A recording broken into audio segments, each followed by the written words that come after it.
This is Dan Schneider. On this Dan Schneider video interview, the subject is the life and work of American playwright Tennessee Williams. I have John DeLeo, an author, and John Bach, professor, and they will be talking about that with us, and the conversation will begin in a moment. Tennessee Williams is the subject. I have John DeLeo and John Bach to speak with about him.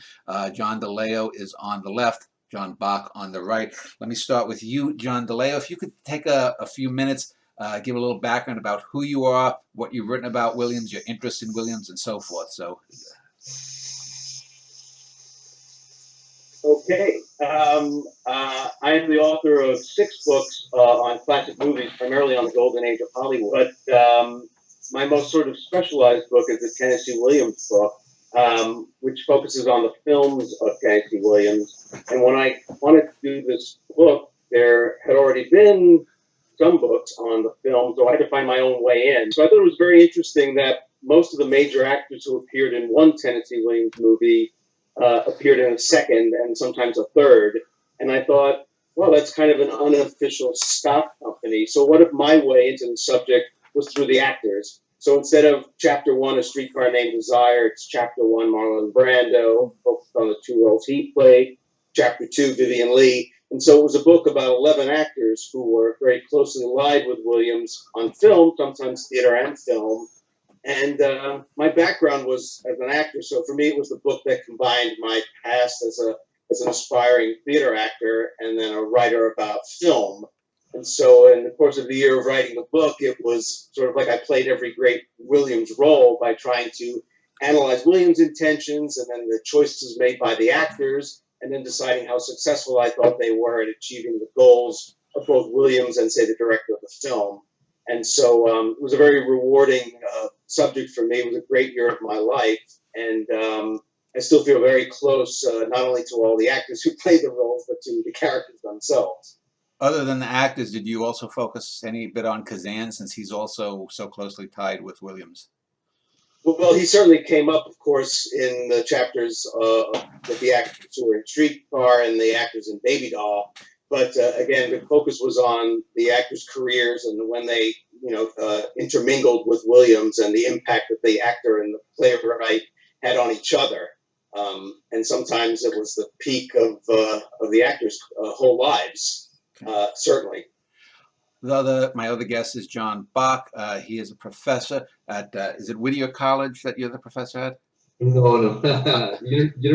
Université de Lorraine in France. Okay, that's right. Okay. Sorry. John, if you could give me a little background about yourself and your what you've written about Williams and your interest in Williams. Sure.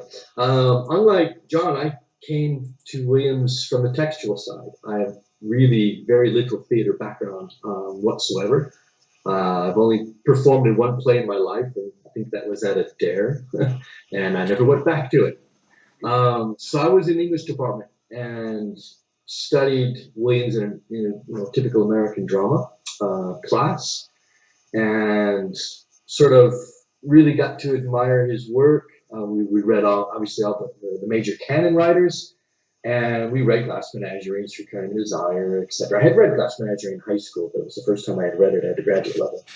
And it was from there on that I sort of decided I was going to write my master's thesis and eventually my PhD on Tennessee Williams. And I really haven't left his side since then. I worked on other writers here and there in theater and abroad, etc. But for Williams, it's always been something I've always found something new to say continually. Whether Williams' studies changes over time or whether I find something in the archives, like at Texas, in Austin, or elsewhere, it's always given me new material and new ideas to work on. And currently, in the last few years, I've been working a lot on his nonfiction. From his memoirs also to a lot of his essays that he wrote, the pre-production essays that usually appeared in the New York Times, but also several introductions to friends' books, as well as his juvenilia from college, his college essays, and that's been mostly my preoccupation probably the last 4 or 5 years. Well, just so people know, if you hear a buzzing sound in the background, John Bach said that that's the sound of the fan on his computer. So, Yeah, uh, and it will probably turn off soon. okay. I can't control that. Yeah, I Sorry. just wanted to let people know. So, anyway, let us, before we get into talking about Williams' background and his biography, let me just sort of ask both of you to give your sort of assessment of Williams and his place in American theater and world theater too. Let me start with you, John Bach. What import and how did Williams change things dramatically? What's his import in the canon, so to speak? Well, there's always been the debate of who's been the greatest American playwright, and certainly there have been the names Eugene O'Neill, Arthur Miller, Tennessee Williams, Edward Albee are usually mentioned in the top four. There was a conspiracy that Williams felt, and I think history has probably sided with him on this. There was a sort of conspiracy in the late 60s and 70s to sort of get Williams off that list. And I think he won to a certain extent because we're seeing Williams's plays perform more, certainly abroad in Europe, than we are seeing anyone else. O'Neill or Arthur Miller. Rereading their plays now, I find them timely and dated a little bit, and they don't always pass as well to modern audiences, whereas Tennessee Williams's plays still seem to work for modern audiences, whether in France, whether in the U.S., and I think that has some substantial reasons for why he's had a lot, longevity. And I think we're going through a renaissance period now, last 10 or 15 years in Williams studies. My only fear is that when I go to conferences, the generation that appreciates Williams still tends to be an older generation. I don't see a whole lot of young students picking up Tennessee Williams's works that much to study at a PhD level. And I'm just a bit worried about that side of Williams studies. Well, John Bach, let me just ask you then. You said by the 60s, I guess people were trying to kick him out of a canon or that, but was that because of his homosexuality, or was it because his later plays, generally most people have found to be sort of, lesser absurdism, I guess? A combination of the two. And I wouldn't necessarily say it was because of his homosexuality. It certainly had a lot to do with it. But he was outspoken in a way that perhaps Edward Albee wasn't necessarily. He was even outlandish to a certain extent. And I think that gave him a lot of bad press. And then when the plays were not doing well, it sort of combined with the two. And unfortunately, he never really got the best productions for those plays at the time. He couldn't get the money. And because of various factors in the theater, the New York Times as well was always trying to get at him and knock him down a peg. And because of that, the plays were not given the productions that they probably deserved in that day. And we sort of lost him for about 15 years. He never lost himself. He continued working. And I think to his credit, that was something that Williams was really, really strong at, is that he felt the pain. You can see it in his letters. You can see it in some of his late entries of his diary. But he continued writing, and we're all the better for it because there are some real gems in the last 15, 20 years of his life. Didn't he have a infamous episode? It was on maybe like David Susskind or so, where he came up drunk or something? Frost. David Frost, Yeah, okay. David Frost, yeah. Where he officially came out. He was probably drunk on the episode, and he came across as very campy as well. He was not a campy homosexual in the American theater at times, but perhaps when he got drunk, that side of him came out. And since it was on television, that was rather scandalous at the time. But his homosexuality was an open secret already. I mean, everyone in Hollywood, everyone in Broadway certainly knew about it. And I think it was just his lifestyle and his attitude and all of that sort of worked against him. And also, a rise of the absurdist playwrights at that time. You have Beckett coming up, you have Albee, and there was a sense of, okay, Williams is old American school. Let's get rid of them and bring in some of the newer playwrights. And Williams tried to compete with that. I mean, he didn't turn absurdist in order to become an accepted playwright. He was doing absurd in his own plays. Now, I don't want to say long before, but certainly before absurdism became a trend on the Broadway stage. And we find that in Comedy Real has certainly elements of the absurd, and that's even before Beckett hits New York. Let me turn to John DeLeo. What, if you could give me your sort of assessment of Williams in the American and world theater? Well, I do have no problem calling him the greatest American playwright of the 20th century, and I agree with everything John said. Another contributing factor, I think, to what happened in the late 60s, the sort of slump years, or the beginning of the slump, was that the world had caught up to Tennessee Williams. He was such a groundbreaker, certainly in the 40s and the 50s, and certainly with sexual content, with Streetcar and Cat on a Hot Tin Roof specifically. But by the 60s, with Sexual Revolution, it was harder for Williams to sort of have a place in all that, even though he was a contributing factor to it all happening. Without his work, without the films that were coming over from Europe, America wouldn't have grown up as fast. And I think then suddenly he was in the passé category. And now with the passage of time, that doesn't seem to matter, of course. And the great works have stood out, and they're revived constantly on Broadway. And so it's all evened out. I guess I wish he had lived a little longer to have seen that sort of settle, because I don't think it had really happened in time. But like I said, it was sort of a weird punishment for being such a groundbreaker, is that the world caught up to you and then seemed not to have as much respect for you as they should have. Before we end this first little segment, who was the major influence on Williams? Was it someone like O'Neill with the hairy ape and things like that? John DeLeo, if you want to take that first.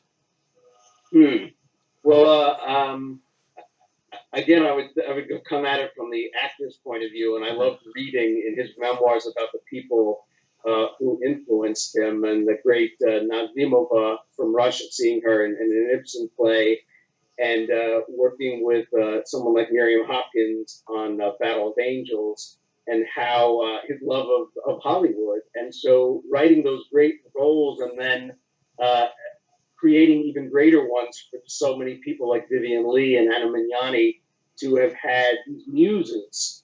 And I know I'm getting a little off topic, but the muses, I was fascinated by. Here you have the epitome of the Southern playwright, and two of his greatest muses were English Vivian Leigh and Italian Anna Mignani, and how international borders didn't seem to matter. He cut to something so deep, and I think it was something he had recognized in the actresses he saw, the actresses he worked with early on, certainly Lorette Taylor, and was able to write these vehicles for some of the greatest women of the mid-century. And so I would think of him in terms of the muses, in terms of on the stage, rather than necessarily who influenced the writing. How about your opinion on influence, John Buck? In terms of theater, well, bear in mind that theater came rather late to Tennessee Williams. He was a poet first and saw himself as a poet. So most of his influences, early influences, came from poetry. And he loved the Romantics. He was not a modern poet in any sense. Even after he met Clark Mills. Clark Mills was a poet friend of his who got him more interested in modern poetry. But Williams in theater really doesn't start to kick off until the late 1920s, after he returns from Europe. He's in college. He's starting to write some one-act plays in Missouri. At the University of Missouri in Columbia. But it's not until when he's home, when his father takes him out of college, he doesn't finish his final year. He was entering journalism school at the time. It wasn't until he was working then for the shoe company for those 3 miserable years that he calls them, right, that he turns more to drama. And his influences were those that he was reading when he was at Washington University, and then when he was reading at the University of Iowa, the state University of Iowa at the time. And they're the classic Europeans, certainly Chekhov, Ibsen, Strindberg. Those were his major influences in theater. Then later Lorca, and I think it was that, and then Stanislavski when he finally brings the acting side to his interest in theater. That's where it really takes off when we combine text and stage performance. Let us turn to the background of Tennessee Williams. He's a Mississippian. And before we talk about his life, does his being a Southern writer, would he fall broadly into that sort of Southern grotesque writing, although for drama rather than for short stories or novels? Either one of you, if you want to pick that up. I'll jump in. Go. And then you can add. Yes, I mean we consider him a Southern writer, both from his fiction, his short fiction, as well as a lot of his plays. But we shouldn't neglect the fact that his formative years really came in the Midwest as well. And St. Louis, I think, now is rediscovering the Southern writer Tennessee Williams. Yeah, he didn't like St. Louis. We know that from many comments he made about it. But it had a huge impact on his writing. If anything, to send him further south to look for more material, because he was kind of getting wrapped up in the early Hollywood films and the gangster films and the socialist movement taking place in Midwestern cities. Those are his early plays. And I think he discovers, when he's in Iowa, he discovers his Southern voice. And I think he realized at that point that was what was going to make him different from the other playwrights that were emerging at the time. And it's something that, of course, he felt at home working on.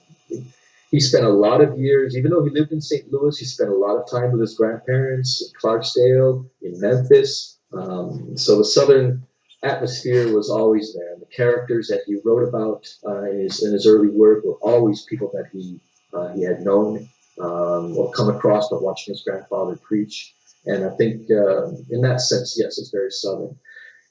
Is he as Southern Gothic as, say, William Faulkner? I think so. I think there's certainly even a bit more Gothic in him than Faulkner at a certain time. I mean, getting raped by a corncob was scandalous in its day. And then not even 20 years later, 15 years later, we're seeing Tennessee Williams and characters are supposedly getting eaten on stage and things like that. So yeah, definitely I'd say that. And I don't think he ever left that Gothic. He changed it a bit. He moved it to different areas, but I think the Gothic element stays with him. John DeLeo, what's your take on Williams' Southernness? Oh, absolutely. I guess most the music of the language is certainly a Southern thing. That musicality in the language, the way people talk, the sense of humor. It seems to me, although I'm not a Southerner, so distinctly Southern. And the characters we most associate with him, most obviously Blanche Dubois or Maggie the Cat, the way they go on, the musicality and the humor, as I said, and their ability to be so verbal in such a distinctly Southern way. I mean, we see people talk a lot all over the country, but not quite in that particular style. And I don't think anybody has ever captured it better. And that world in which they live, that you always feel the heat of a Williams play set in the South, and it all sort of ties together. So yes, I think he's very distinctly a great Southern writer, sure.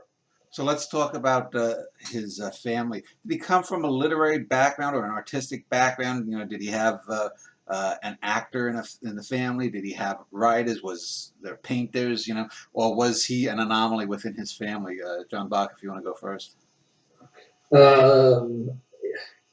An anomaly, I think, is the way to look at it. But that's not to say that perhaps his sister could not have been a writer or an artist, it's just that she was not given the opportunity for various reasons. His mother was certainly creative in her way, but was not a formal artist in that sense. His brother tried to be an artist later in his life, but didn't really succeed in many ways. But no, in terms of the family history, I mean, you have one major poet, I think, that's his middle name, Lanier, right? And I forgot Lanier's Sidney first. Lanier? Sid Lanier, yeah. Oh, I So didn't know you that. have Sidney Lanier was related to he was Tennessee Williams. distant, Okay. distant cousin, but that's the only major link to literature in his family. His father could care less about literature, and his mother was too preoccupied gossiping, I think, to actually get into any literature. Probably his grandparents, Grad and his grandfather, gave him more of his literary tastes than his own parents did, I would say. John DeLeo, your opinion? Well, I'm always fascinated by the theme of guilt in Tennessee Williams' work, and I think obviously it's tied to his sister. That breaking away, as you said, he's an anomaly, and I think he always, certainly in the work, struggled with that pulling away and the stuff you leave behind. That you break away from that never really leaves you. And so, yes, I think he was very much an anomaly. How about his education? Was he someone who excelled in school, in the arts, or in English, or was he one of these people that was easily distracted and did poorly in school? The latter. Just straight up. If you go through his grade book, if you go through his college notes are in Austin, so you can pull them up while you're there if you want to. You can see the doodles on his zoology class or his poli-sci class, even doodles of naked women when he was in Iowa. No, he was a very, very average student, and it took him a long time to get his undergraduate degree. And then when he was thinking about going for a master's, his professor just sort of shook his head, I think, and said, "No, that's just not going to happen." And he gave the grant to a friend of his instead. No, I don't think formal education was something. He went through it. He did finish his undergraduate degree, and not counting the 3 years that his father took him out in 5 years, he never finished at Washington University. Because he did not win a play contest that he thought he deserved to win, and there he just quit and finally enrolled in Iowa after that. So no, I think he was a very average student and probably easily distracted, and had Greek class, and you could look, and there are poems written on the back of his Greek exams. So yeah, that was not just in formal education in that sense, but a smart guy, of course. Just didn't like formalized education. John, and I guess like a lot of people, he didn't fully engage unless he was fully interested. And I think in terms of my work of his time at MGM as a screenwriter, which wasn't particularly productive, it wasn't particularly his world.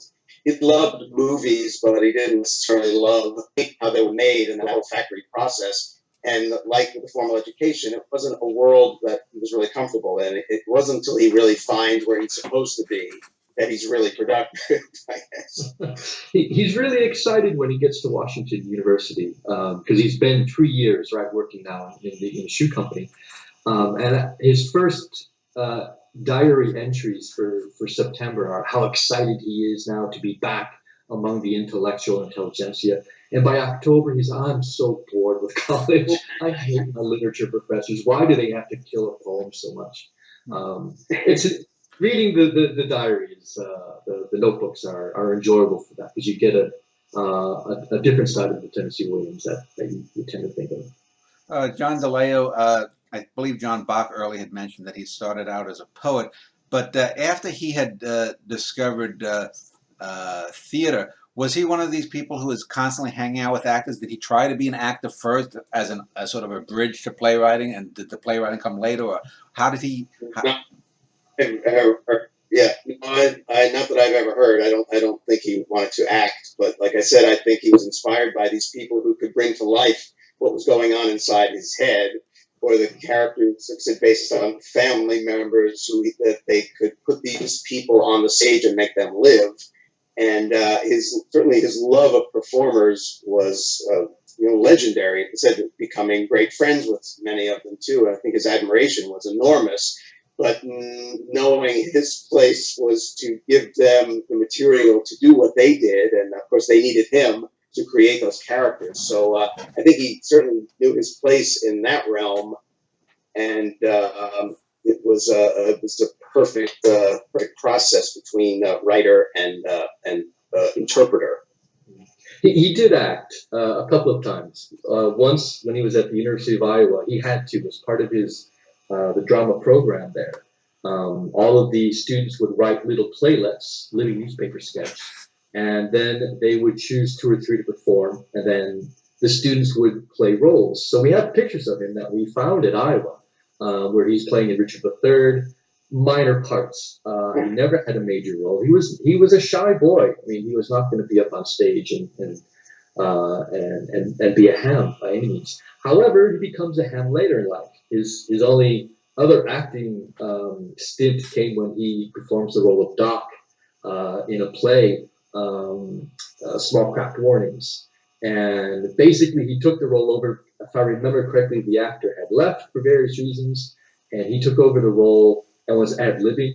He wasn't even following his own lines, and the characters were getting frustrated because they were losing their cues.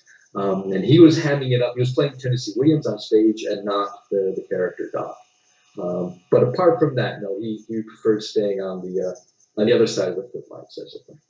So I want to talk the rest of this particular segment about, I'm looking at on the Wikipedia page at the list of his plays, and they divide them into apprentice and major plays. So let's talk about his early dramatic forays a little bit. But before I do that, I do want to ask a question.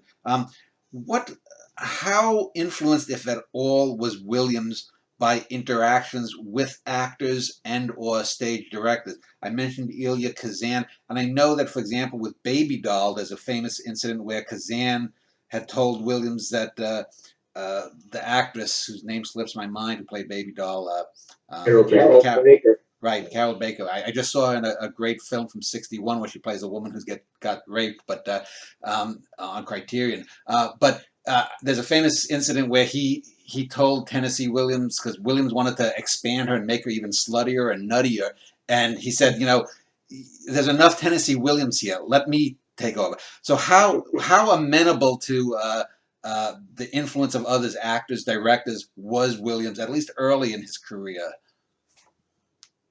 I'll let John take that one since he's John. Well, in one way, obviously, is, as I've gone back to, the inspiration of some of these people. There wouldn't be a Rose Tattoo or Orpheus Descending, even though it's from an earlier play, but without the love of Magnani and the inspiration of Magnani. So certainly the actors fueled what the work was going to be. That's the most obvious example. Of course, again, with Kazan, there's the famous stories about the original Broadway production of Cat and the third act and the back and forth. And, everyone can have their own opinion of who was right in those situations. But I think Kazan did really well by Kazan. And so I think he did. I know there were issues, but in the long run, it was a very good partnership.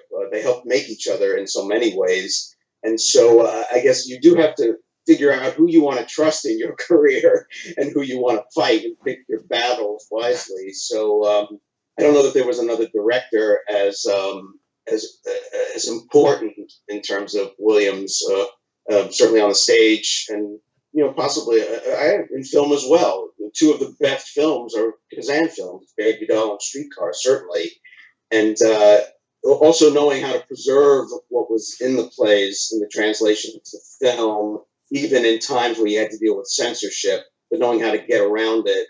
So yeah, Kazan certainly probably the most important directorial person in terms of being able to influence him in a good way. And like I said, these people who were his inspiration in terms of what he actually put on the page. So yeah. Yeah, I would definitely agree. He felt Kazan was his real partner in that sense, and felt that to a certain extent, he had his hooks in Kazan, and he felt that they were the team that was going to make Broadway. There are extremist arguments that say Williams would not have been as successful had Streetcar not been directed by Kazan. I don't believe those particular approaches, but Williams certainly felt that Kazan was a talisman for him, and when William Inge sort of took him away in the 50s, he was very jealous of that and felt that his productions needed Kazan's touch. He trusted Kazan a lot. Yes, the third act of Catamount and Roof, as John has mentioned, was certainly one of the issues. But Kazan took a major role in Kamino Real. It was a failure, so it wasn't as if they were both had the Midas touch to a certain extent, but he really felt strongly about Kazan and never left Kazan even after Kazan went before the hearings. Felt perhaps a little guilty to a certain extent, but he stuck by him. Did he stick by him because he was a friend, or did he stick by him because he wanted Kazan again to direct a play?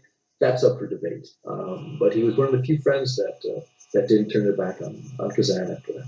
Yeah, and so people know we're talking about the HUAC hearings, right. House Un-American Activities Committees.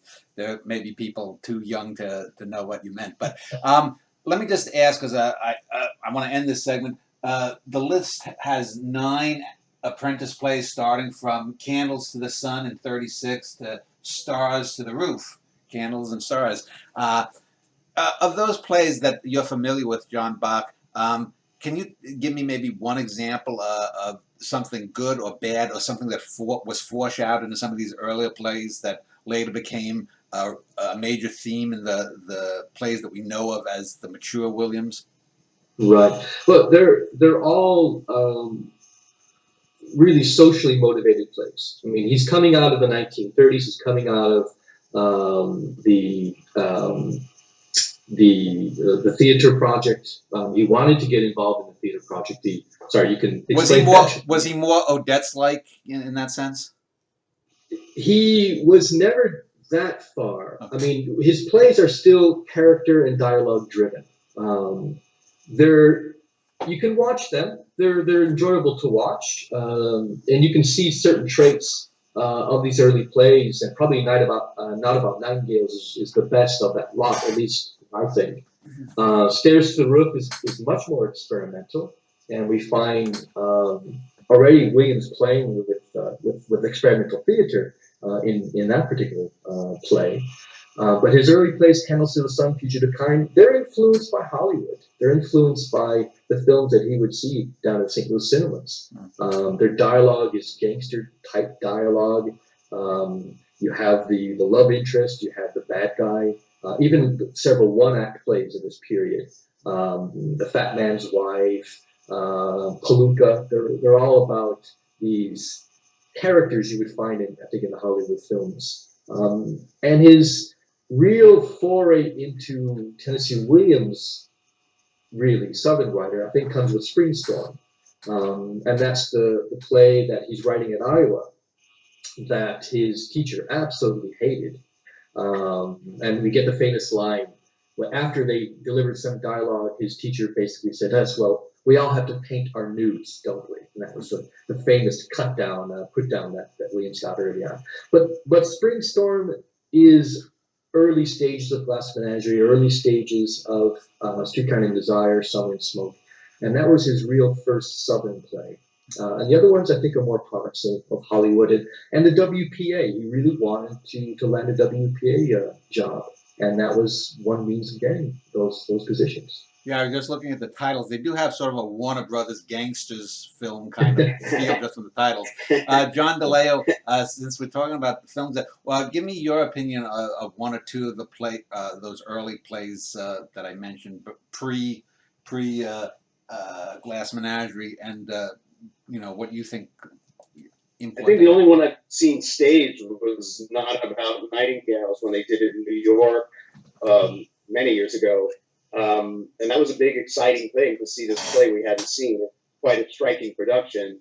I'm always fascinated by Battle of Angels in 1940 because to have such a big public flop so early, some people would never write again and crawl away. And not only did he come back, of course, a few years later, 4 years later with Glass Menagerie, but even to go back to the play Battle of Angels and create Orpheus Descending from it. So obviously, that which did not kill him made him stronger. And it is fascinating to go back to Battle of Angels and see where the changes came. Obviously, having Mignani in it instead of Miriam Hopkins was made it a very different play. But I thought that was a very courageous thing to do, to keep at it, and then even to go back to your famous flop and confront it. Let us talk now about the plays most associated with Williams, the top 5 or 6 from the 40s and 50s, and then we'll talk about some of the later, more experimental stuff and some other writings. Okay, so Glass Menagerie, that's in a sense what made Williams, at least in the public mind, is it not? I remember seeing, I did see a small theater production of it in Minneapolis many years ago, and I also remember, I think there was a TV movie in the mid-70s made of it, was it not?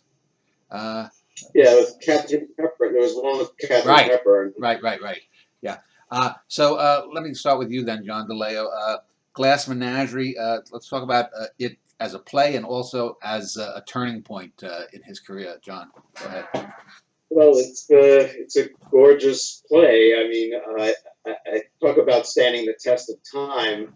It's and again, it's fueled by something so honest. And I go back to what I mentioned earlier about guilt, that feeling of the way that Tom's guilt hangs over the play, and it's so true, so intimate. The play has never gone out of style, and I think as time has gone on, and we came to know how autobiographical the characters are.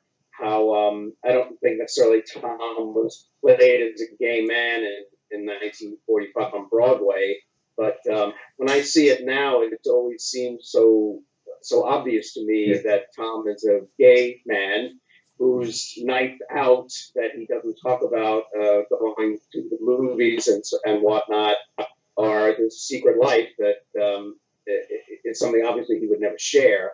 But I think as time has gone on, we've seen more of the just how autobiographical it is, how intimate, how true it is. In terms of the films, it's been one of the unluckier ones in the process. It had a terrible film version in 1950 that sort of ruined it. There was miscasting, there were changes. It was just sort of, it's just kind of a horror.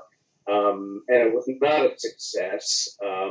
And then there's one from the 80s with Joanne Woodward, directed by Paul Newman, which is essentially a filmed piece of theater, slightly cinematic, which is certainly an improvement. And John Malkovich certainly goes the sort of latent homosexual route in terms of his playing of Tom.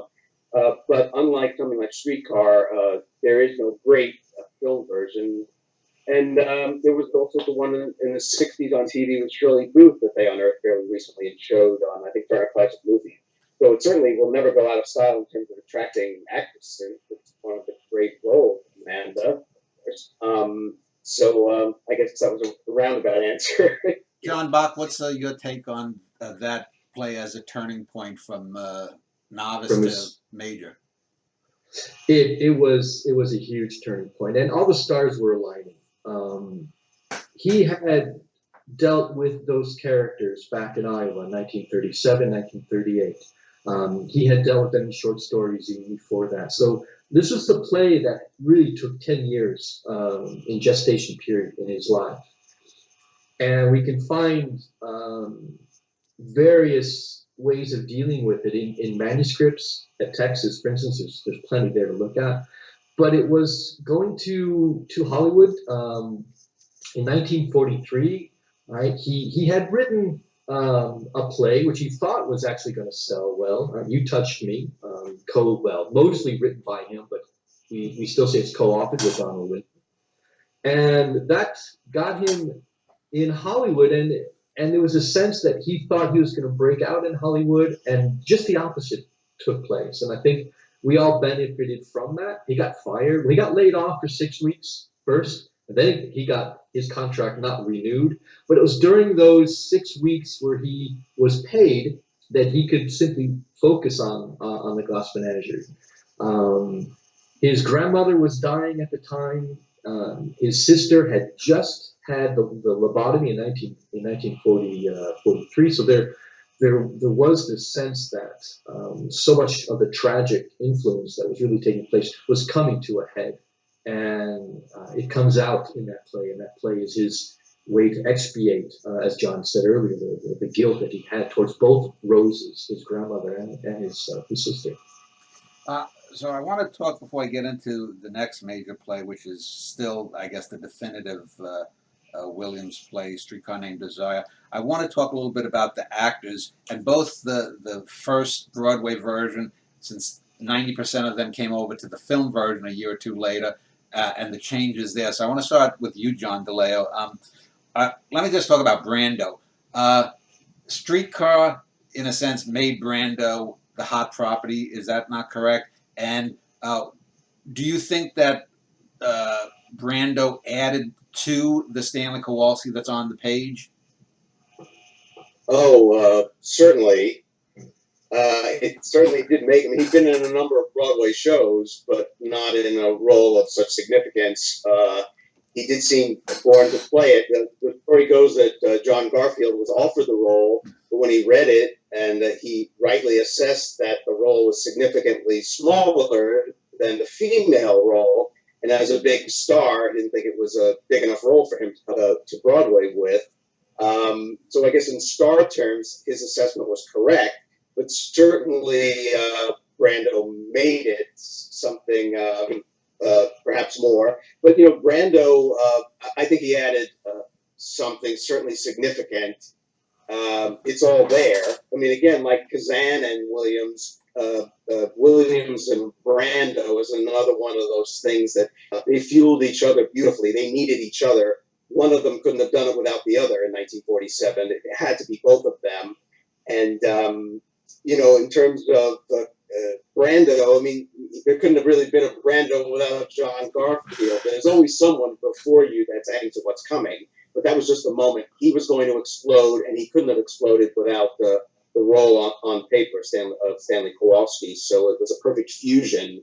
And I wasn't there to say that he tipped it, away from Blanche. I mean, Jessica Tandy was certainly highly lauded. So I wish I'd been there. I certainly do wish I'd been there. I've done a lot of work on the manuscripts of Streetcar, and what you find Williams, he's writing the play simultaneously with Summer and Smoke. Okay, and he finally leaves Summer and Smoke right around Christmas time in 1946, and he turns to Streetcar. And in the manuscripts, Blanche is strong, and we see his fascination with the strong Blanche. And Stanley's character, Ralph, or whatever his name is at the time, was still a little bit of a wimp. And you find that really up until late in 47, when he finally meets Brando in Provincetown. Brando arrives to give a reading, and right away Williams understood exactly what Stanley was supposed to do. And you can find the late rewritings of Stanley's character. It's because of what Brando had done to the character during that short reading. And I think Williams realized what I need is a strong male and a strong male fighting it out on stage, and not just a dominant Blanche figure. And that we can give to Brando. Yes, Williams' lover at the time certainly had that Brando-like fire in him. But if you read through the early stuff, it was that Stanley's character was not as strong until much later. Let me talk about the Tandy Vivian Leigh swap out for the film, because I recently watched the film a few months ago. I'd watched it about a year or so ago, and I'm familiar with the play. I also remember that Treat Williams. In fact, I'm going to just talk about here. I've got the old Treat Williams, and I think it's Anne Margaret book released from the 80s. I obviously am too young to have seen Jessica Tandy. Probably neither of you saw that either. But why was Tandy dumped? I mean, I've seen her in other things earlier in her career and also later. And I have to say, although I think Vivien Leigh was a great Scarlett O'Hara, there's something to me not quite up to snuff with her Blanche Dubois. I don't think she's quite as good as some of the other actors, the Malden character, the sister, Brando. What is your take on her, Vivien Leigh's performance, and historically versus Tandy? John Well, Bach, go ahead, John DeLeo. I don't. Well, I'm sorry, John. Go ahead. No, go ahead, John. That's fine. Okay. Well, I think I don't really think Jessica Tandy was in the running for the movie because she'd spent enough time in Hollywood in the mid '40s to have sort of made an impression, and it didn't quite happen. So I think in Hollywood terms, she sort of had her moment. And she was certainly, again, by Hollywood standards, not a great beauty. And she basically played supporting roles in movies like The Seventh Cross and Forever Amber. And she didn't really click in anything. She didn't really, I'm not saying it's all her fault. She didn't have very good parts, but she didn't, in any of them, have a moment where she stood out or, like I said, sparked for the camera or sparked with the audience. And so I don't think she was ever really considered. And of course, Vivien Leigh had played it on the stage in London, and she'd been away. I mean, it was very tempting. Again, playing another Southern Belle after being Scarlett O'Hara, I think all the forces kind of aligned. I always thought it was interesting that Olivia de Havilland was one of the contenders for the film, coming off her second Oscar for The Heiress. And there you have Melanie Hamilton and Scarlett O'Hara competing for the role of Blanche Dubois. And Olivia de Havilland was costing too much, apparently, costing more than Scarlett at the time. I actually love Vivien Leigh's performance, and I think there's something about the way she and Brando, the electricity between them, is kind of astonishing, and it never quits for me. And since we're talking about Blanche, I would just say, and see if John feels the same way I do, but working on my book, which I don't think I even said what it was called, Tennessee Williams and Company is Essential Screen Actors. After a year of working on the book, I felt that Blanche Dubois was the most complex, complicated character in all of the plays, and that all of the other great characters have pieces of Blanche in them, but none of them adds up to quite the complexity of Blanche Dubois. And what I was fascinated by Vivien Leigh is how much of that she captured. How I don't think one actress can get everything that's there in Blanche Dubois, and I'm sure Jessica Tandy highlighted different aspects of it. And I've seen other people do other things with it, of course, but I'm astonished at how much of what is in Blanche Dubois is there in Vivien Leigh. And I agree that the 2 points I would add, I mean, Brando had such a studio classic training, right? The bring it from the stomach out, where the type of Hollywood Broadway training was going on in the actor studio at the time. As was Stanley, I mean, it's blue collar, and then you bring in Blanche Dubois with this Shakespearean aristocratic classical theater training. So even the two real people had the same sort of conflict that Stanley and Blanche would have as well, and I think that really came out on the screen. And I remember reading a story about Vivien Leigh's mental decline after Streetcar. And I think the argument the writer was making is that she brought her own craziness to the role, and that added something to Blanche that Jessica Tandy probably could not have had, because Vivien Leigh was breaking down, certainly. And we can see that to a certain extent coming out in Blanche, as Blanche herself is breaking down. I want to read just a couple of lines from Streetcar here, and then throw out a little thesis for you. So this is from page 130 of the 1980s version, paperback, with Treat Williams and Anne Morgan on the cover, and it's the end. It's the final battle, basically, between Blanche and Stanley. End of scene 10. So Stanley says, "Oh, so you want some roughhouse? All right, let's have some roughhouse." He springs toward her, overturning the table. She cries out and strikes him with the bottle top, but he catches her wrist. "Tiger, Tiger, drop the bottle top, drop it. We've had this date with each other from the beginning." She moans, the bottle top falls, she sinks to her knees. He picks up her inert figure and carries her to the bed. The hot trumpet and drums from the Four Deuces sound loudly. Now, I'm a writer. And I can tell you, one of the things that I find disappointing in both critical theory, critics who take this on, and also in the movie version is it's always seen as a rape.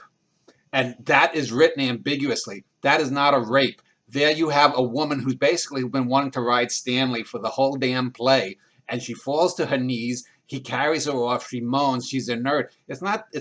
Now the film shows her as having passed out, but the words on the page don't. And I've always found it very interesting that when I've seen critics or anyone talking about this, they talk about the rape rather than the ambiguity of the play. And I, as a writer, I'm positive that Williams, when he wrote that, had to have written that ambiguously, because if he wanted to show that as a rape, it would just have taken a word or two here, falling inert, passing out. That would have implied the rape. But as it's written, that's not a rape. That's ambiguous. You can look at it as a rape, but you can also look at it as a mutual consent and two people who've been wanting to screw each other for the whole play. So I want to throw it out to both of you, just literarily and also regarding the film, because in the film there's the famous scene of the bottle and the smashing of the mirror, which definitely makes it more violent than is actually portrayed word-wise. So let me start with you, John DeLeo. Let's talk about the film. The film shows it definitely as a rape. Do you agree with me that it's written far more ambiguously on the page? I don't know that I agree. I guess I think of so much of the play as being a power struggle. She has arrived, and they're both, you could say, fighting for the soul of Stella, for Blindus to reclaim her and everything they once had, and Stanley wanting to say, no, that's over. I have won in this, and I have brought her to me. And that's this final showdown of like I said, this power struggle, which is expressed in the rape, in this physical assault, and which he is the winner. Yes, it's she's been flirting, and it's just her natural way with any man. She clearly notices his physical appeal from the beginning on her arrival. But I guess, like I said, I always thought of it more in terms of it's the final showdown in this struggle for ultimate power, and sort of Stella is sort of, I guess, the prize. How about you, John Bach? Okay, I'll talk a little bit about the film, but then I'll go back to the play itself and follow up on your point there. Bear in mind, Stanley's too old for Blanche. She likes younger boys. So she's physically attracted to his sense of power and the way he can control the household and his friends. But she kisses the paper boy. He gets kicked out of Laurel because she's attracted to the high school boys there. To a certain extent, Stanley doesn't attract her physically to that extent. Now, Brando in the film certainly changes that, without a doubt, and the play as well. And Williams perhaps saw that afterwards, after the text was written, that, wow, there is a dynamic, sexual dynamic between them. But I think in that sense, as John rightly said, it was more a power struggle, and her inert figure at the end is the collapse of the old South with the new South taking over. It's the collapse of romanticism with modernism taking over. However you want to look at it on the bigger scales. Now, to go back to your original point, yes, I would agree. It is intentionally ambiguous. And it is dangerous in certainly the Me Too movement today to say that it wasn't rape, because she is not consenting in that particular scene. Now, having said that, she does consent in the various manuscript versions. It was a tough scene for Williams to finally write. There is attraction earlier in the play between them. They talk about the stop and go light, green and red, and they wear green pajamas and a red robe, and it's supposed to be stop and go. And she keeps saying no, no, no to him, but she enjoys it. And then there's a famous scene called The Day After, where they're having coffee and smoking cigarettes the next day. He's got scratches all over his back, but there's love talk between them. She says, "Oh, I'm sorry, I got so wild last night with the scratching," and he's like, "Yeah, I don't know what I'm going to say to my wife who's coming home from the hospital."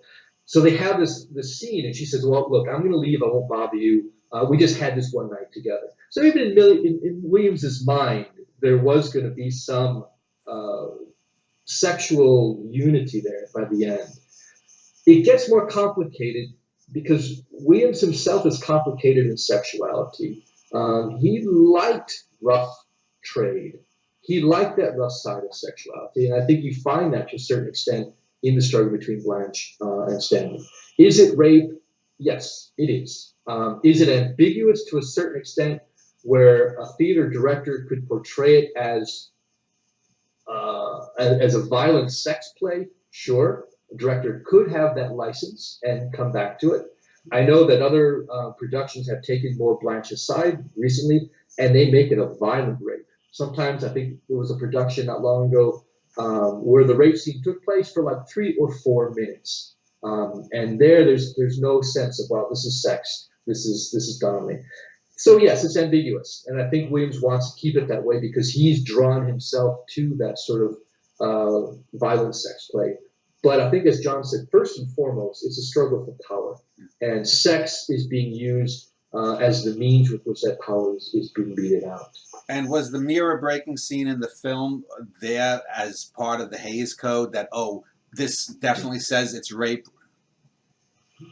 It was. I'll let John talk about that because it's in the No. Certainly, I would say. But I have to say, one of the remarkable things about the film and why it has held up so well is that for whatever changes they had to make, I find them barely perceptible because whatever you know that's in the play that's not in the film always seems suggested to me. Notably in Blanche's great monologue about her husband, there aren't the lines about catching her with someone else, with another man. But when it's over, you feel as if she's said it. I don't know. They were remarkable at staying so true, unlike a film like Cat on a Haunted Roof, which sort of just gives up and throws the play out the window.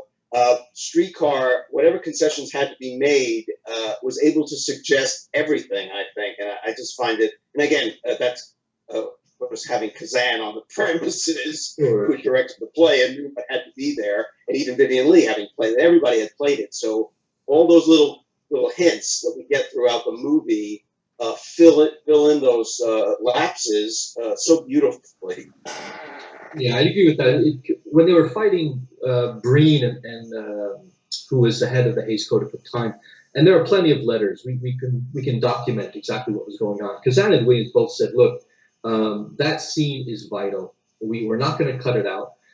Yes, we will make Stanley get punished. So in the end of the film, of course, Stella sort of leaves him. We get the feeling. Whereas in the play, no. In the play, she's, again, slightly ambiguous, but you get the feeling that, no, she's going to go back to Stanley for whatever reason, financial or marital, or whatever. But yeah, Stanley had to be punished. But they both said, no, the rape has to take place. And I think that the broken mirror was Kazan's idea. That was not a Williams interjection at all in the play. And right after the scene, of course, you get the famous hose scene, obviously the ejaculation scene that Kazan stuck in there about the fire hose being turned on to clean the streets of the quarter after that. So there's enough visual poetry in there that carries the textual censorship, if you will. So let us pick up talking about a couple of other major plays from his most fertile period, and then some of the later plays, and then some of the later writing, and then wrap up. I think it was John Bach who had said that he had reworked an earlier play that became Glass Menagerie, was it? Suddenly, not suddenly last summer, but Summer and Smoke later became Eccentricities of a Nightingale. What was the dissatisfaction that Williams had with Summer and Smoke that made him rework the play? Let me start with you, John DeLeo, if you know. Well, I guess when something you don't feel was as successful as it should have been and didn't really fulfill the vision you had of of the play you started, it is remarkable how many times he would go back to things and rework them. I guess a lot of people feel Eccentricities of a Nightingale is an improvement. I'm just one of those people who doesn't really care for Summer and Smoke. It's one of my least favorites of his works, and I'm not particularly fond of it in any version, including the film, even with Geraldine Page in it. So I mean, I don't hate it. I just think compared to some of the other ones, it's just not one that does anything for me. So I probably would have left that one alone. I'm very glad he went back to Battle of Angels because I'm very fond of what he's deciding. But it is a fascinating thing, though. As you really can't do it as a filmmaker in terms of let's go back, and I guess you can keep doing director's cuts of your movies on and on. But in terms of as a writer, it's a fascinating thing to keep going back to make something better, and I do admire that. John Bach. Summer and bear in mind he is writing Summer and Smoke and Streetcar at the same time, and he abandoned Summer and Smoke and takes over for Streetcar because they run a parallel course. The plays are very, very similar in characters, and I think he saw Summer and Smoke and Streetcar as almost being mirror images of the same play, the same characters, but Summer and Smoke was a genteel version of Streetcar, and once in his own personal life with his lover at the time, things were getting heated. He was more drawn at this point to working on Stanley and Blanche, and we find that genteelness of Alma and John in Summer and Smoke outdated already, and I think that's what he saw in himself. He was creating two airplanes, a biplane and a jet, and he realized, I'm just going to leave the biplane right now off to the side, and I'm going to go with this jet and see where it takes me. He comes back to it for an interesting reason. He loved Alma as a character. We find her repeatedly in one-act plays and short stories. He was really fascinated with her. And the idea of eccentricity was he was actually rewriting Summer and Smoke for its preview in London. But apparently he missed the deadline by a few months, and they were already using the script of Summer and Smoke when he had written, I think it was 1953. And then he left that version aside for a while and comes back to it later. And by the time he comes back to visit Alma, he's already lived through those 5 or 6 difficult years after Streetcar. So Alma is much more of a vibrant character. Some do not like Alma in eccentricities. They find it almost cheap at that time. I don't know. It depends on. Like John, it's not one of my favorite plays. Neither one of them. But there's certainly been a lot of studies, academically speaking, that compare them and see what changes were made and why those changes were being made. I think it's worth pursuing as well. Well, lacking infinite time, I want to focus on 2 of the more major plays that he's most well known for, and then his later plays and works and summing up. So before I get into talking about Cat on a Hot Tin Roof and Maggie the Cat, which probably is the most famous mature play other than Streetcar, and I think it's probably a more complex play even than Glass Menagerie. Let me just talk about Williams as a Southern writer and race, because and the Southern, I guess for a foreigner, the Southern caste system, because Big Daddy is sort of almost a caricature of the sort of swaggering, plantation. I mean, he's got that 1960s kind. You could imagine him with a hosing down protesters or something. So let me just ask you both before we talk about the play. Where was Williams politically and culturally, Southern-wise, in terms of his characters?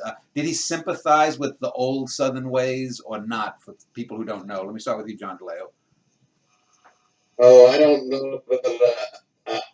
I always would just assume, based on the humanity, the sort of bottomless humanity in Williams' work, that he would always be a champion of liberal causes. And I think, yes, he could have a respect for the Old South in the way Blanche Dubois does, in the terms of anything that's pretty and makes life seem prettier than it actually is. But I would imagine his heart was always for humanity above all else. John Bach? Yeah, I'd agree with that as well. I mean, he only voted once in his life, and he voted for Henry Wallace on the socialist ticket, and he was proud of that. And you can see he loves the Old South. He's wary of what the New South is becoming, I think, and we see that, of course, in Stanley. But when we get to plays in the 1950s, you start to see some of the dark side of Southern rhetoric coming out. In Finley, the Boss Finley, the character from Help Me, Sweet John. bird. Sweet, sweet bird of you. And there, obviously, Williams is taking aim at the extreme right wing Southern attitude. But yeah, he's a humanist. I think he even said that at a certain point. I don't have a political bias. I do not support one party over the other. I'm a humanist. And that in his most political article he ever wrote in the late 60s, early 70s about Vietnam War. Even Vietnam War, he had a tough time coming out against it. He just doesn't want to get involved much in politics, although he was a political writer first and foremost. John Bach, since you had mentioned that you see Blanche Dubois as the sine qua non of certainly the female, if not all of his characters, in what ways does Maggie the Cat not measure up to her? Or is she only 75% of Blanche in your estimation, or what? What Williams really wasn't quite sure whether he liked Maggie when he was writing the character. For him, the play was about Brick and his father, not just about the acceptance of homosexuality or the machinations that were involved in the business dealings of the South. But I think Maggie sort of came up and bid him afterwards, and he sort of fell in love with her character because she was so feisty. He was playing with her character in the short story, Three Players of Summer Game. We find her in early drafts. And she's more of a vampire. She's more May-like in many ways. The other character, the female character, Gooper's wife. And it's only when I think Williams starts to pity what Maggie's going through that he starts to draw her character differently. She is probably, with Blanche, certainly his most popular female character. I think at least they're my two favorite female characters of his canon. But I think we find that Blanche, if she's repeated throughout the career after Streetcar, so is Maggie. I mean, we can find bits of Maggie in all the titles are escaping right now. 1961, Night of the Iguana. She is the main female character in that play to a certain extent. We find her in his later plays like Small Craft Warnings. So he's turned less from the flighty Blanche Dubois of the South to more of the strong Machiavellian Maggie's come out to work later in his plays, I think. Let me ask you, John DeLeo, about the casting with the actors. Barbara Bel Geddes and Ben Gazzara, I believe, were the original Brick and Maggie. Was it Paul Newman who played Brick in the film? Yes. So that's quite a jump from Ben Gazzara. I mean, I love Ben Gazzara, Killing of a Chinese Bookie, his work with Cassavetes. But the difference in terms of acting style and just visually between them, because Gazzara has this dark ethnic look, whereas, Newman doesn't. Talk about the casting decisions between the film and the plays for those two main characters, at least. Well, they certainly upped the beauty quotient from Barbara Bel Geddes to Elizabeth Taylor and Ben Gazzara to Paul Newman. So you kind of can't beat it on that score. It was as exciting in terms of spectral magnetism to see Newman and Taylor as it was for the battle between Vivian Leigh and Marlon Brando at the end of Electricity. One thing I wanted to say about Brick and Maggie is I always thought, in a way, that you take the two of them, they add up to Blanche Dubois, because Maggie's got the verbal dexterity and the humor and the sexuality, where Brick has the guilt over the gay man who committed suicide over him, the way Blanche's husband committed suicide over a confrontation with her. And so if you put them together, it sort of makes one Blanche. I think the movie Cat benefited enormously from that magnetism of those two big-time movie stars, but it doesn't do very much with them because, unlike the film of Streetcar, as I said, it throws the play out the window. And in this case, the third act is a basement confrontation between the father and son, which really boils down to Daddy didn't show me he loved me when I was a little boy, and I never got over it. It reduces it to a kind of dime store psychology, and all the complexity is gone. And then we wrap up with a real fast, happy ending in bed. And it's just not a very good movie. It was commercially savvy because it was successful. It gave audiences not too much to think about, except look at two beautiful people ending up together. And it had a lot of color and, like I said, southern color.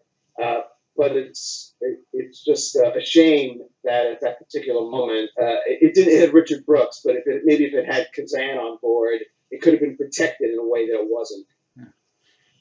So let me turn to you, John Bach. I mentioned Night of the Iguana, and as a layman, and I've not read all of his plays, I've read a few of the later plays, it seems to me that just like the major portion of Tennessee Williams started with Glass Menagerie, that Night of the Iguana seems to me to be the last of his major works that we associate with it, and the rest becomes, sort of the beginning, not maybe artistic decline, but certainly in terms of critical acclamation. Would that be okay? And what do you think, was there a turning point between the writing of that and the later plays, Night of the Iguana and the later plays? That has certainly been the critical narrative, is that Night of the Iguana is the last Tennessee Williams play, and then everything else we can forget. We had that narrative for a long time, and I think we're finally debunking that now. Williams went through a breakdown after Iguana. Of course, his partner of 13 years was dying of lung cancer. They had already been separated for several years at the time of his death, but that still affected him greatly. There were certain homophobic New York critics who wanted the gay theater off the stage, and they attacked him directly in a lot of his plays. But to say that Williams did not write another classic after Night of the Iguana, I think would just be wrong. The problem that I think Williams had, apart from his own drug habits, alcoholism, his own self-pity as well to a certain extent, his own public image that he was presenting, is that he just never got the right directors, the right actors, or the right the right Broadway angels to back any of the work. And I think what we're seeing precisely today is that plays, even like Milk Train, are spectacular when they're performed correctly, when they're given the right venue, when they're given the right actors, the right directors, when they're given a bit of freedom to experiment. And I think we're seeing that. As I said earlier, it's kind of a Williams Renaissance. Is yes, we still have the classic plays. They're probably not going to leave us. They certainly do not leave Europe. I mean, canon-wise, it's going to be Streetcar and Glass Menagerie. You'll see a little bit of Selling Last Summer. We had G. Carré come through here. But there are classic later plays, and I think over the next 50 years, that's the Williams that we're going to see coming out. The academics, the scholars are working on them. The theater people, David Kaplan in Provincetown, they're bringing these plays to life. And if we're going to have another Williams century, it's going to be because of the later plays. John DeLeo, what is your take on the later works? Well, I do want to say about Night of the Iguana. As I said earlier, I think Blanche Dubois is his greatest female character, and I would add that the role of Shannon is the greatest male character he ever created, the most complex, the most endlessly fascinating, and really puts a male at the center of one of the major works. Where the females are, I was thinking in the film version, it's nice to see Richard Burton as the dominant figure. After like Suddenly Last Summer, where the two females and the guy in the middle, or Fugitive Kind, with Brando is kind of the guy in the middle, and the women dominate. And Night of the Iguana, it emerges that Shannon is such a fantastic character, and I really love that film.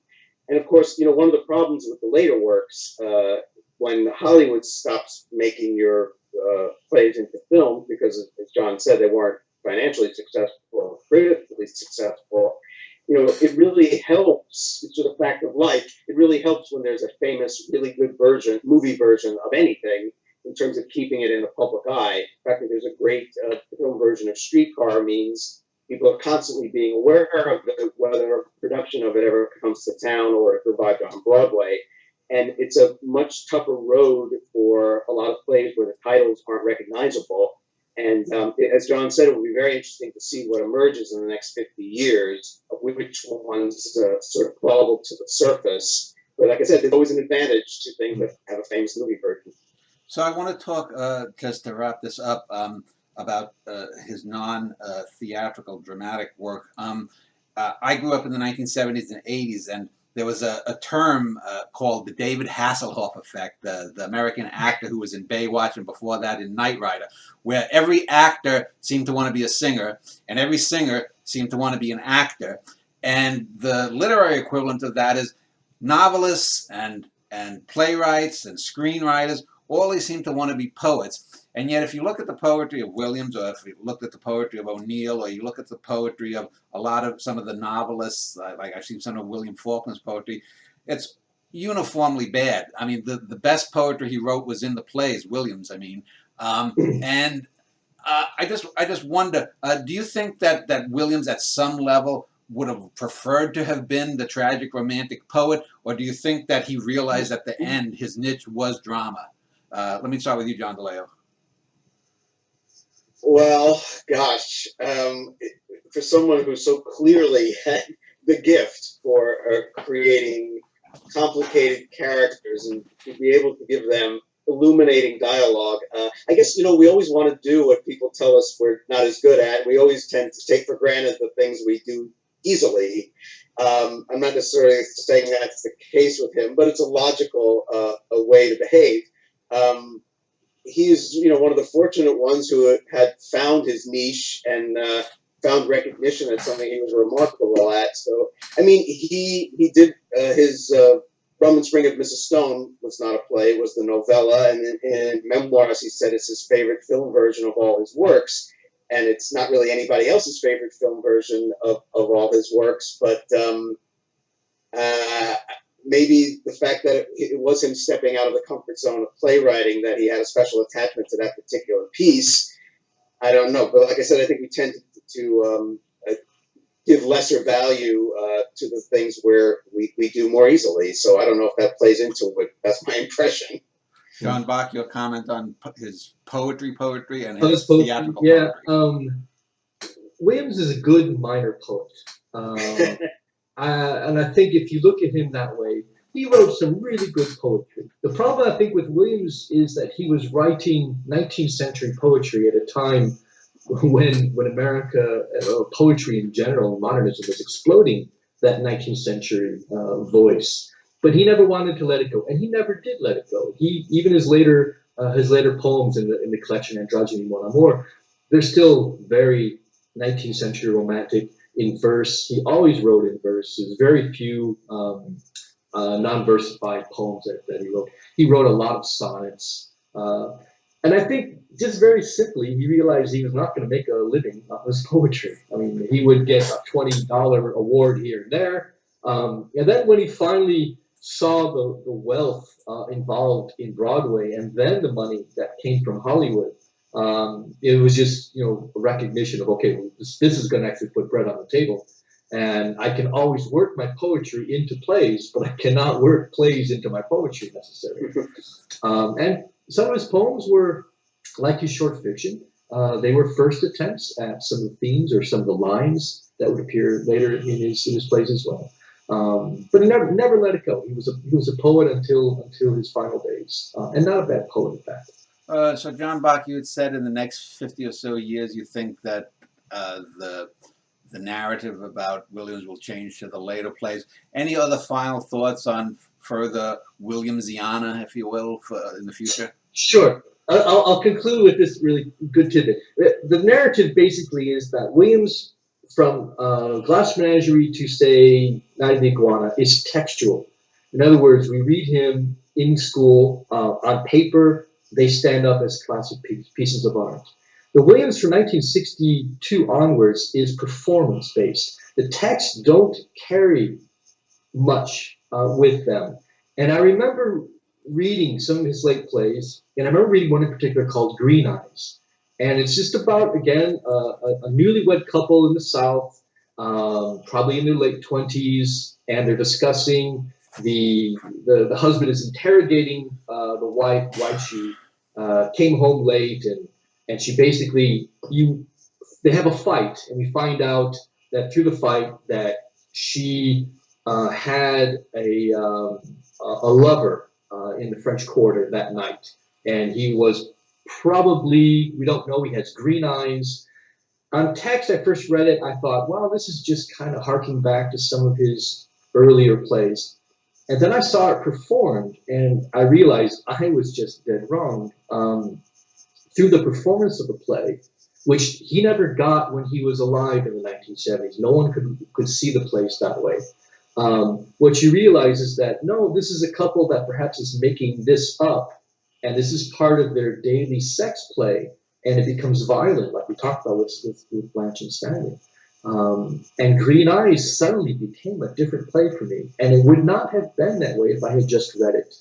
And unfortunately, Williams from the 70s and 80s, you had to read him. You couldn't see him perform. And when Maria St. Just cut down any performance of his later works, they died for another 20 years after that. So I think precisely there's a treasure trove of plays, but they have to come through theater, good, dedicated theater productions that will then reignite our interest in the texts. And we probably are not going to have Hollywood films made of these, but we will have theater, some on Broadway, certainly some outside, off Broadway, and even outside. And I think that is what's going to fuel the next 50 years of Tennessee Williams studies. John DeLeo, your final thoughts on Williams? Anything you want? I guess if I'll take what John said and translate it to the film part of the conversation, in terms of the films of Tennessee Williams, the one I like to tout because it was a big flop when it came out that I really love is the film version of Orpheus Descending, which is The Fugitive Kind, directed by Sidney Lumet, with Brando, with Anna Mignani and Joanne Woodward. And that's the one I always encourage people to seek out because I think it was very underrated in its day, and it's one of the best films of a Williams play, and a lot of people don't know it. So I hope that film emerges more into classic status as time moves on. Well, I will link to the university page for John Bach. JohnDeLeo.com is John DeLeo's page, and I'll link to that as well. I want to thank you both for speaking about Tennessee Williams. Thank you, Dina. Thank you, John, as well. Thank you. Good talking to you.